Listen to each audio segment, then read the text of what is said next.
Hello, this is PHYS30141 Electromagnetic Radiation, video number 5. In this video, we will talk a little bit about the exchange of energy between charges and electromagnetic fields.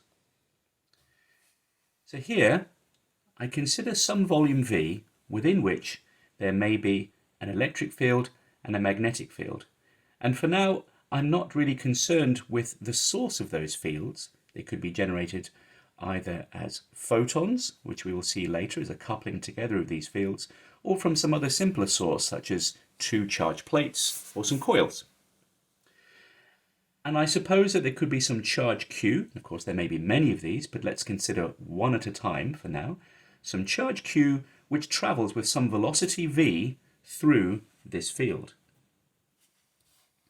Now, we've seen before that we can think about the energy contained within this volume as being the sum of the energy contained in the electric field with the energy contained in the magnetic field.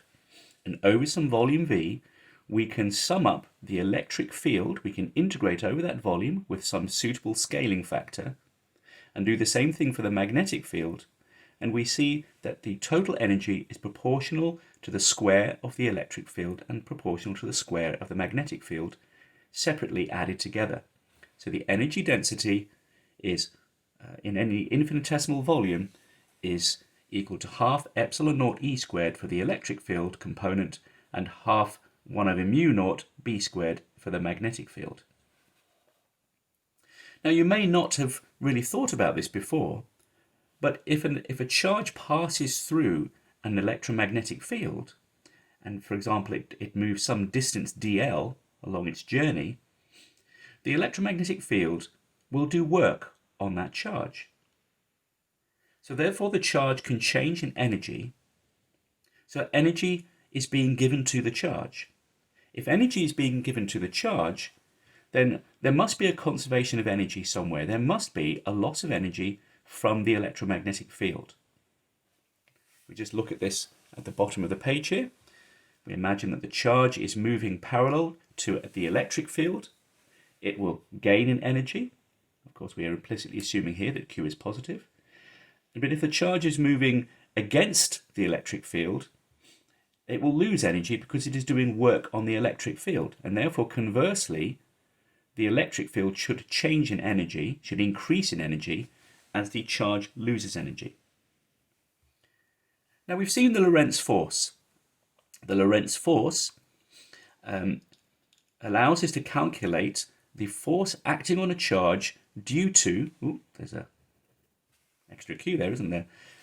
The charge experiences a force due to the electric field and the magnetic field, which may be present in this volume. Of course, we should now calculate the work done on that charge when it passes through some infinitesimal distance dl on its journey through that region with field in it. And that's just f dot dl, of course. So let's consider that in terms of the power exerted on the charge or by the charge. The power is simply the time derivative of the work done, dw by dt. And we can separate that into the force part, F, and we take the time derivative of the work of dl, which is dl by dt. This is just the velocity. So the power exerted by the charge or on the charge is F dot v, where v is the velocity. Now, this is a useful thing to do because we see a very simple consequence of that statement, which is if we substitute in the Lorentz force, this is the force that we're considering here, due to only the electric field or the magnetic field in combination. If we substitute in for the Lorentz force into this equation for the power, we see a very simple statement, which is the right-hand term, v cross p dot v, obviously cancels because magnetic fields don't do any work. So the power acting on the charge is equal to q e dot v. The magnetic field does not do any work on the charge. This is, of course, why when I was thinking about the energy gain or loss due to the charge passing through this electric and magnetic field combination, I only looked at the electric field part. Later on, we should start wondering about, since we know that an electric and a magnetic field are going to cause an acceleration. We saw in the first video that an acceleration is responsible for the emission of radiation. So we should start thinking about the fact that the charge will be emitting photons, and those photons will carry away energy, and we should think about the relationship of that and the change in the energy of the electric and magnetic fields. We shall leave that for later.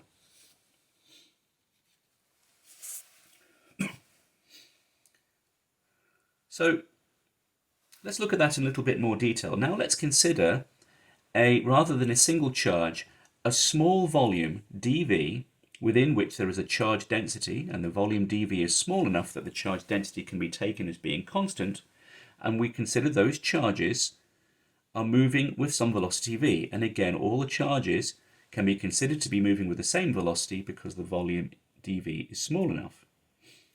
We can count up how many charges we have, dq, is being the integral of the charge density, the constant value, over the small volume. And therefore, we can also write down what the current is within that small volume. Again, the volume is small enough that the current is pointing in a certain direction, the direction of the motion of the charges. And we can do the same thing. We simply multiply the velocity by the charge density and the infinitesimal volume to work out what the current is. So we apply our previous formula where we replace Q with rho dV, and we can calculate that the power acting on the charges is J dot E. So J is the current carried by those charges, and E is the electric field which is present over this volume dV.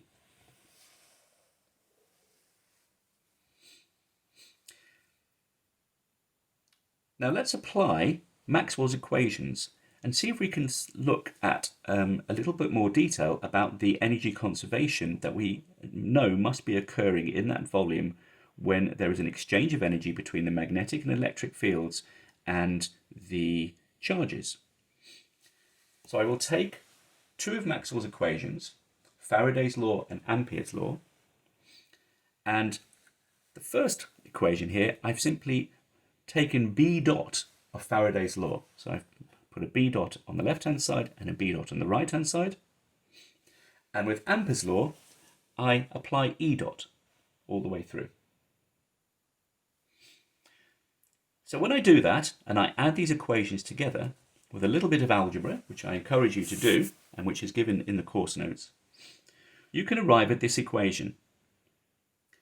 And this equation is starting to look a little tantalizing. You can see here there is a B dot B in the first term, an E dot E in the second term, a J over here, J dot E, and then another term has appeared on the right here, which is a cross term between E and B. So hopefully you can already see that this term here looks a little bit like the magnetic field energy density. This term looks a little bit like the electric field energy density, and there's a time variation of those. Then this looks like the power exerted by the charges on the electric field, and then there's another thing over here. E cross B. Let's define a new quantity, and we're going to call this S, and for convenience, as we shall see, we shall define it as being 1 over mu naught times E cross B. This will be called the Poynting vector in a moment. So let's look a little more closely at that equation. I'm going to simplify it a little bit, and again, this is Maxwell's equations applied in some infinitesimal volume. I rewrite it, and on the left-hand side, I can say that the time variation of this quantity, which is b squared plus mu naught epsilon naught e squared, the time variation of that quantity is equal to this term, which is something like a power exerted by the current due to the electric field, and this term, which has got something to do with the cross term between the electric field and the magnetic field. Now, you may already know that photons, as we shall see later, are composed of electric and magnetic fields at right angles, so this looks like something to do with the flow of energy due to radiation. Let's recast this statement in terms of some volume V, and at the same time I'm going to divide by mu naught so that we arrive, as we would hope, where this term on the left-hand side starts to look like an energy density. And so it does.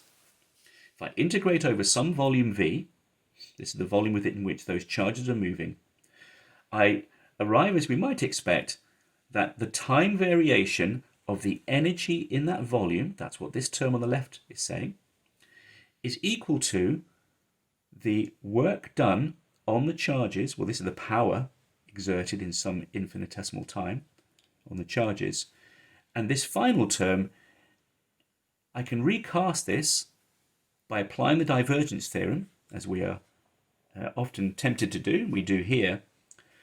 Rather than having the divergence of this quantity S within the volume, we can relate that to the integral of S going through the surface that surrounds the volume. And just for clarity, I'm not putting a little s here because I'm already using S to define this quantity that is flowing through this volume. So here's our picture. This is my volume V. Here are my charges moving within that volume and constituting some current J. And this equation is an energy conservation law.